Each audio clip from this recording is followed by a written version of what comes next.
Good evening, everyone. We are going to discuss about the history syllabus of CBSE class 11th and 12th. ये जो syllabus है हमारा, इसको अगर हम देखें तो हिस्ट्री को हमने यहाँ पे 4 पार्ट्स में डिवाइड किया हुआ है। पहले पार्ट में हमारे पास एक चैप्टर है, दूसरे पार्ट में हमारे पास 2, तीसरे पार्ट में भी 2 और लास्ट पार्ट में 2 चैप्टर अगेन। इसके अलावा हमारे पास एक मैप वर्क भी है। मैप वर्क के अंदर अगर हम देखें तो रिलेटेड थीम से रिलेटेड 5 मार्क्स के क्वेश्चन आएंगे। देन हमारी मार्किंग स्कीम है। पहले हम डिस्कस करेंगे मार्किंग स्कीम को, उसके बाद हम चैप्टर्स के डिटेल में जाएंगे। देखिए, अर्ली सोसाइटीज की बात करें तो हमारे पास पहली थीम में एमसीक्यू आएंगे 1 मार्कर फॉर 3 एंड देन हमारे पास शॉर्ट आंसर्स है 1 मार्क वो जो कि 3 मार्क्स का होगा एंड लॉन्ग आंसर्स 8 मार्क का जो कि हमारे पास यहाँ पे नहीं है, जिसका टोटल बनता है 10। उसके बाद सेकेंड थीम में विच इज़ एम्पायर्स, उसमें 2 चैप्टर्स हैं और हर एक चैप्टर में से 2 एमसीक्यू आएंगे फॉर ईच 1 मार्क एंड फिर लॉन्ग आंसर है जो कि 8 मार्क्स के हैं और 2 आएंगे सो 4 each which is a total of 20। अब देखिए, इसमें आपको ध्यान रखना है कि एम्पायर्स के अंदर 2 चैप्टर हैं, दोनों में एक एक लॉन्ग आंसर है, तो मेक श्योर दैट कि इन चैप्टर्स को बहुत अच्छी तरह से करें। क्यों? 8 मार्क्स के 2 क्वेश्चन मिल रहे हैं आपको। देन हमारे पास थर्ड थीम है चेंजिंग ट्रेडिशंस, जिसमें हमारे पास अगेन 2 चैप्टर है। यहाँ पे हमारे पास दोनों में से 3 एमसीक्यू हैं which is of 6 marks and 2 short question answers आएंगे जो कि 3 marks each. Then long answers will be none and then we have the total of 20 with a source based question of 2 marks. Make sure that ये जो source based question है ना, ये 2 होंगे 4 marks each के, ठीक है ना। तो आपको इस पे थोड़ा सा फोकस करना होगा क्योंकि सोर्स बेस्ड है, तो आपको चैप्टर्स को बहुत थॉरोली पढ़ना पड़ेगा। इसलिए ध्यान रखिएगा, ये वाले 20 मार्क्स 2 चैप्टर बहुत इंपॉर्टेंट है इस थीम के अंदर, चेंजिंग ट्रेडिशंस के अंदर। Next we have the 4th unit which is towards modernisation. इसमें भी 2 चैप्टर हैं। इसमें एमसीक्यू आपके टोटल 8 आएंगे 1 मार्क्स ईच, शॉर्ट आंसर्स आपके 3 आएंगे 3 marks each and long answer आपका सिर्फ 1 आएगा और यहाँ पे सोर्स बेस्ड क्वेश्चन 1 भी नहीं है, so the total is 25। Make sure कि यहाँ आपको एमसीक्यू भी आपको मिल रहा है, यहाँ लॉन्ग क्वेश्चन भी ज्यादा मिल रहा है, यानी 16 मार्क्स इसमें है। चैप्टर को आपको थॉरोली भी पढ़ना है और लॉन्ग आंसर आपको लिखना भी आना चाहिए। तो ये 25 मार्क्स सबसे ज्यादा वेटेज रखने वाला सेक्शन है। अब देखते हैं इन सेक्शंस के अंदर क्या क्या चलेगा। अब देखिए, इसमें थीम वाइज हम डिटेल से सिलेबस को देखें तो क्या क्या पार्ट हमारे कवर हो रहे हैं। अर्ली सोसाइटीज के अंदर हम बात करें तो हम पे फर्स्ट थीम में आता है, पहली थीम में हम देखेंगे कि कैसे हमारे जो मेसोपोटामिया इराक का जो एरिया है वहाँ पे सिविलाइजेशन ने ग्रोथ की थी और उसके साथ ही साथ हम ये भी पढ़ेंगे कि मिलियन ईयर्स अगो लोगों ने कैसे इवॉल्व किया, ह्यूमंस ने कैसे इवॉल्व किया है। सेकेंड थीम पर आते हैं। सेकेंड थीम में हम मेनली पढ़ेंगे कि रोमन एम्पायर में क्या हुआ था, उसके साथ ही साथ नोमैडिक एम्पायर्स के बारे में भी पढ़ेंगे। थर्ड थीम आता है चेंजिंग ट्रेडिशंस, जिसके अंदर हमारे पास आता है द 3 ऑर्डर्स। इसमें हम यूरोप के फ्यूडल सिस्टम के बारे में पढ़ेंगे और कैसे स्लेवरी ने कल्चर को, सोसाइटी को, पॉलिटिक्स को इन्फ्लुएंस करके चेंज किया है। ये 14th सेंचुरी के क्राइसिस से रिलेट करता हुआ पार्ट है सारा। और इसके बाद हमारा थीम, इसी थीम में 5th थीम जो है उसमें हम रेनेसांस, साइंटिफिक एवोल्यूशन जो कि यूरोप में हुआ था उसके बारे में पढ़ेंगे।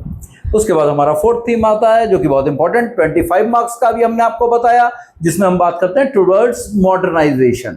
यस, इसमें हम नेटिव अमेरिकन के बारे में पढ़ेंगे और उनके डिस्प्लेसमेंट के बारे में पढ़ेंगे, जो कि जहाँ इंडिजीनियस पीपल की बात करते हैं, जहाँ इंडिजीनियस की जब हम बात करते हैं तो ये वहाँ के लोकल लोग, जैसे ब्लैक अमेरिकन जिनको हम बोलते हैं, अमेरिकन के जो अश्वेत हैं, जो ब्लैक हैं, उनकी बात करते हैं। ऑस्ट्रेलिया के अंदर आपको व्हाइट लोग दिखाई देते हैं, लेकिन वहाँ के नेटिव लोग जो हैं वो बेसिकली वहाँ के आदिवासी हैं, वो उनकी बात करते हैं। तो इंडिजीनियस पीपल की बात की जाती है। अगला इसका थीम रहता है, जो थीम है वो है पाथ टू मॉडर्नाइजेशन। इसमें हम चाइना की हिस्ट्री को टारगेट करेंगे और सुन यत सेन जिन्होंने चिंग डायनेस्टी या जो इंपीरियल रूल था चाइना में उसको ख़त्म किया है, उनके बारे में डिटेल में पढ़ेंगे।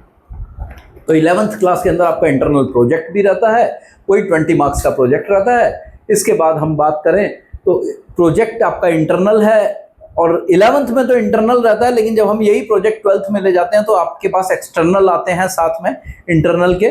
उसके बाद आपका रहता है, ठीक है ना, आपकी CBSE की 4 बुक्स है आपके पास, उन्हीं को आपको फॉलो करना होता है। अब आते हैं हम 12th क्लास के ऊपर। 12th में हमारे पास मेनली 3 बुक्स हैं, तीनों अलग अलग टाइमलाइन ऑफ हिस्ट्री टारगेट करते हैं। पहली बुक में हम एंशिएंट हिस्ट्री के बारे में पढ़ते हैं, सेकंड बुक में हम medieval and in the third book हम मॉडर्न हिस्ट्री के बारे में पढ़ते हैं। तीनों इक्वल वेटेज की हैं। Yes. 25 मार्क्स ईच और 5 मार्क्स का मैप वर्क है। देखिए बच्चों, मैप वर्क का बहुत ध्यान रखिएगा। मैप वर्क पे अगर हम देखें तो मैप वर्क बहुत मैटर करता है। 11th हो या 12th हो, मैप की बहुत प्रैक्टिस कीजिएगा। मैप की प्रैक्टिस अगर आपने नहीं की तो आप अपना बहुत बड़ा नुकसान कर लेंगे। सबसे पहले हम वेटेज की तरफ जा रहे हैं, मार्किंग की। बोर्ड का जो पेपर पैटर्न है वो क्या कहता है, सबसे पहले हम उसको देखते हैं। अब हमें यहाँ पे नोटिस करना है कि यहाँ पे चैप्टर वाइज नहीं है, यहाँ पे बुक वाइज है। तो पहले पार्ट में हम देखेंगे MCQ आ रहे हैं हमारे 7 with 1 mark each.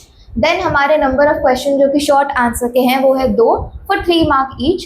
And then we have our long question answers which is 1 for each book with a marking of 8 along with the source based question जो कि एक आएगा आपको 4 मार्क्स का and total it constitutes of 25 marks. अब देखिए, अगर अब तीनों बुक क्योंकि इक्वल वेटेज की हैं तो पेपर का पैटर्न में भी तीनों बुक्स को इक्वल ही वेटेज दी गई है, इक्वल ही डिवीजन किया गया है। जैसे MCQ 7 from each book, short answer type question 2 2 2 from each book, long answer 1 1 1 from each book and source based question 1 1 1 from each books. That means 5 आपका मार्क्स का आपका मैप वर्क है, 20 मार्क्स का आपका प्रोजेक्ट है। 80 मार्क्स का total हमारा ये पेपर तीनों बुक्स को इक्वली डिवाइड करके चलता है। अब हम बात करते हैं सिलेबस के बारे में।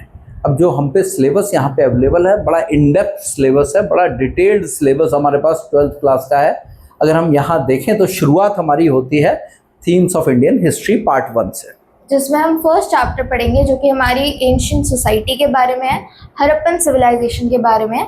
सेकेंड चैप्टर में हम मोस्टली देखते हैं कि एडमिनिस्ट्रेशन, हमारा जो सोसाइटी का फ्रेमवर्क था वो कैसे डेवलप हुआ with king, farmers and towns. Third chapter में हम किंगशिप और कास्ट की कैसे पॉलिटिकल सिस्टम चेंज हुआ है उसको देखेंगे। And the fourth is our cultural development, जिसमें हम रिलीजियस चेंजेस या फिर उसमें जो भी इवॉल्वमेंट हुआ है। ये आपके फर्स्ट पार्ट के सारे होते हैं। अब आते हैं हम सेकंड पार्ट के ऊपर, थीम्स ऑफ इंडियन हिस्ट्री। इसमें हम मिडीवल टाइम पीरियड को देखेंगे, जिसके जो कि पहला हमारे पास चैप्टर है वो है ट्रैवलर्स के पर्सपेक्टिव से उन्होंने कैसे हमारी सोसाइटी को देखा है। Second chapter is about bhakti and Sufi traditions, जो कि both Hindu and Islamic traditions की रिलीजियस आपकी जो वर्शिप्स है उसको लेके है ये चैप्टर। Seventh chapter is of imperial capital Vijayanagara, जिसमें हम एडमिनिस्ट्रेशन उनका कितना एफिशिएंट था ये इस बार हमारे सिलेबस में इंक्लूड किया गया विजयनगर एम्पायर के ऊपर। ये पूरा डिटेल्ड आपको एक अलग से पर्सपेक्टिव आपको पता चलेगा कि हमारे ट्रेडिशनली किस तरीके से हम लोग राज किया करते थे। उसके बाद हमारा 8th चैप्टर है पीजेंट, जमींदार एंड द स्टेट, जिसमें हम इंडिया के फ्यूडल सिस्टम को एक डेप्थ से पढ़ेंगे। और इसमें मुगल एम्पायर का भी सिस्टम साथ साथ आ जाता है, क्योंकि 16th और 17th सेंचुरी इसमें एर्गेरियन सेक्टर के बारे में पूरा डिटेल में दिया जाता है। और थर्ड पार्ट हमारा आता है थीम्स ऑफ इंडियन हिस्ट्री। इसमें हमारा पहला chapter is colonialism and country side, जिसमें हम हमारे रेवेन्यू सिस्टम के बारे में पढ़ेंगे। 10th chapter is rebels and rebellion, specially जो हमारा 1857 का रिबेलियन है उसके क्या क्या कॉजेज रहे हैं, क्या कॉन्सिक्वेंसेस रहे हैं और क्या इफेक्ट्स आए हैं उसके बारे में भी पढ़ेंगे। देन 11th चैप्टर जो कि मॉडर्न इंडिया का हमारा मेन टाइमलाइन है, which is Mahatma Gandhi and the nationalist movement, आपका civil disobedience movement, quit India movement, non violence से रिलेटेड जितनी भी प्रोटेस्ट थे वो इस चैप्टर में कवर होंगे। लास्ट हमारा है फ्रेमिंग ऑफ द कॉन्स्टिट्यूशन, जो कि इंडिपेंडेंस के एक डिकेड के पहले से स्टार्ट होके इंडिपेंडेंस के बाद क्या चेंजेस आए हैं उसको लेके आपको इंफॉर्मेशन प्रोवाइड करेगा। अब देखिए एक चीज़ ध्यान रखिएगा, वर्ल्ड लिमिट को बहुत ध्यान से फॉलो कीजिएगा, क्योंकि अगर आपने वर्ल्ड लिमिट प्रॉपरली फॉलो नहीं की तो हिस्ट्री का पेपर आपका कवर नहीं हो पाता है। मेक श्योर दैट कॉन्टेक्स्ट में लिखें, पॉइंटर्स अच्छे रखें। जब आप रीडिंग करेंगे ना तो अपने जो नोट्स बनाएं उनको बड़े डेप्थ में, बड़े डिटेल से पॉइंटर्स में बनाएं और लिखते हुए उसको डेवलप करें। तो ये हमारा सिलेबस आता है हिस्ट्री का। एंड अगेन ये हमारा ब्रेकडाउन है कि कैसे हर चैप्टर में जो जो टॉपिक्स हैं वो ये मैप्स के टॉपिक yes. दिए हुए हैं सिलेबस के अकॉर्डिंगली। पार्ट 1 के अंदर से क्या निकल रहा है आपको हड़प्पा में दिख जाएगा कि जो जो साइट्स है वो मार्क करने पूछ सकते हैं। महाजनपद जितने भी हमारे स्टेट्स थे जो हमारे नॉन मोनार्कियल थे उनको मार्क करने के लिए बोल सकते हैं। अगेन फिर हम आर्कियोलॉजिकल साइट्स देखते हैं जिसमें हम अशोकन इंस्क्रिप्शंस जहाँ जहाँ पाए गए थे उनको मार्क करने के लिए वो हमें बोल सकते हैं। सेकेंड पार्ट में अगेन विजयनगर, गोलकोंडा, बीजापुर इन सबको मार्क करने के लिए जो कि वहाँ पे सिटीज़ थी। और फिर हमारी जो मुगल एम्पायर की सिटीज़ आ जाती है जो कि कैपिटल मेन रोल प्ले किया है जिन्होंने उस टाइम पे, दिल्ली, आगरा, पानीपत, अम्बेर, अजमेर, लाहौर, गोवा, इन सबको देखते हैं। लास्ट पार्ट में हम ब्रिटिश ने जहाँ पे मेजरली कंट्रोल किया है, जहाँ पे चेंजेस हमें देखने को मिले हैं, उन सबको मार्क करने के लिए बोला गया है। तो ये हमारा सिलेबस है हिस्ट्री का। और project work as I told you इसके अंदर एक्सटर्नल रहता है 12th क्लास के अंदर। तो मेक श्योर दैट अपनी फाइल्स, प्रोजेक्ट्स अच्छे से बनाएं, उनको अच्छे से पढ़ें और प्लीज़ आउटसोर्स ना करें फाइल बनाने के लिए। आप शॉर्टकट में रहते हैं, फिर जब आपसे टीचर और एक्सटर्नल क्वेरीज पुट अप करते हैं तो आप लोगों को यही नहीं पता होता आपकी फाइल के अंदर लिखा क्या हुआ है। Thanks, that's all for this video.